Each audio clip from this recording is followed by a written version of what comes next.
આ મેં અત્યારે ચેક કરાવી દઈશ અને આ રીતે મને એક્સપાયરી થઈ ગયા તો એની તરત જ આ બદલી. મેં આજ કીધું હતું, અત્યાર સુધી 17 લાખની જ બિલ અમારા પાસે સબમિટ કરવામાં આવેલ છે. એની નિયમાનુસાર પ્રી ઓડિટ કરીને જ ચૂકવણી કરી દીધી.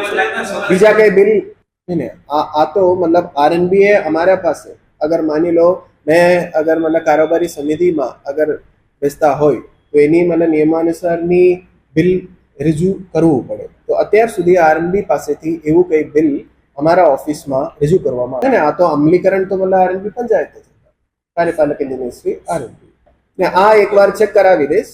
અમે અહીંયા પણ સૂચના આપેલા હતા ને એવું કઈ એક્સપાયરી વાળા બોટલ વગેરે છે તો તરત જ આ કાઢી દઈશ. એટલે એકવાર તપાસ સમિતિ બનાવવામાં આવેલ છે, એની એકવાર મતલબ માહિતી આવવા દે અને આ પછી જવાબદારી અગર નક્કી કરવાના છે તો નક્કી કરવામાં આવશે. એટલે તો અત્યારે મતલબ શું છે, આ ફોર્મલી આરએનબીએ અહીંયા રજૂઆત કરવું પડે. એની જેટલા પણ બિલ હોય, 75 લાખની હોય કે 80 લાખની હોય, એની એક પ્રોસિજર છે. તો આ રીતે ફોર્મલ બિલ અત્યારે અમારા આ કક્ષાની અંદર કે આ કચેરીમાં રજૂ કરવામાં આવેલ નથી, તો એની કઈ ક્વેશ્ચન નહીં આવવું જોઈએ.